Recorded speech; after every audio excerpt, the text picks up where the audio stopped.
Nu ir vėl smagi diena, mes vėl susitikom su tavim ir noriu papasakoti vieną dalyką, duoti nemokamą patarimą. Kolegos, mėlyjeji, draugai, sekėjai, followeriai ir visi kiti. Žiūrėkit, pas mus Lietuvoje yra populiaru ir dabar internete matosi, kad perkant automobilį atlikti patikrą. Ten ir visokių kuriozų būna. Ir su manim susisiekė vieni žmonės iš užsienio, pavadinkim juos vardeniai, pavardeniai, ir jie prašė atlikti patikrą prieš pirkimą. Tai yra, jie sugalvojo Klaipėdos rajone nusipirkti namuką. Iš Brėžnio, galima sakyti, su statytoju pasirašo sutartį, statytojas parduoda žemę ir pastato jiem namą. Tai aš išgirdęs prašymą pagalvojau, ką aš ten tokio pamatysiu, nuvažiavęs žemę pamatyti. Nu ir va. Ir kaip man gyvenime būna, kai susidarai pirminį tą blogą įspūdį ir nuvažiavus į vietą kardinaliai pasikeitė.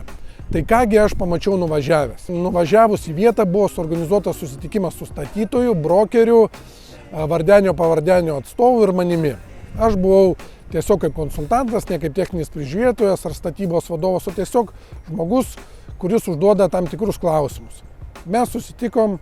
Pradėjom kalbėtis, prieš jau man atvažiuojant, aš atvažiavau į vietą, apsidairiau tai ir žiūriu, kad labai šlapia vieta ir akivaizdžiai badė akis balos.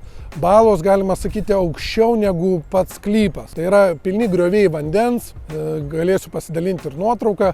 Ir iš esmės uždavus statytojui klausimus apie lietaus vandenį, buvo gauti tokie atsakymai: padarysim, numatysim. Pats statytojas, pats iš savęs gal ir neblogas žmogus, aš nieko blogo negaliu pasakyti, bet buvo bendriniai atsakymai tokie. O kaip aš konkretizavau klausimus, ar čia yra bendrija, nėra bendrijos, ar čia yra jum priklausanti visa nuosavybė, ne man, yra dalininkai.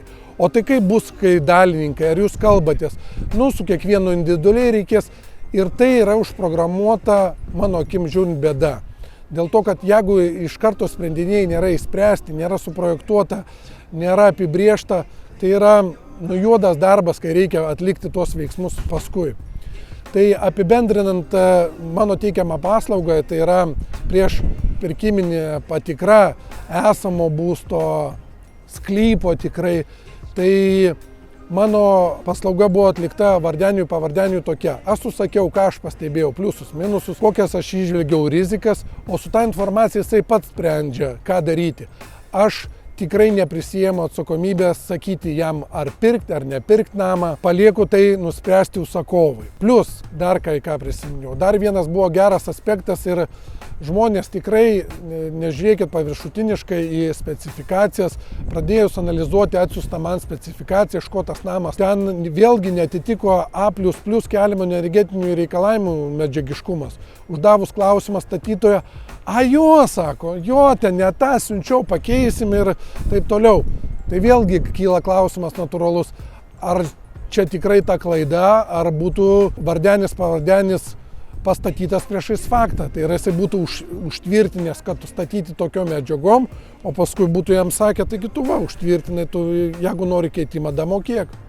Tai vėlgi, aš šito negaliu pasakyti, nesu pranašas ar telepatas, bet mūsų Klaipėdos regione labai didelė rizika yra su lietaus vandeniu.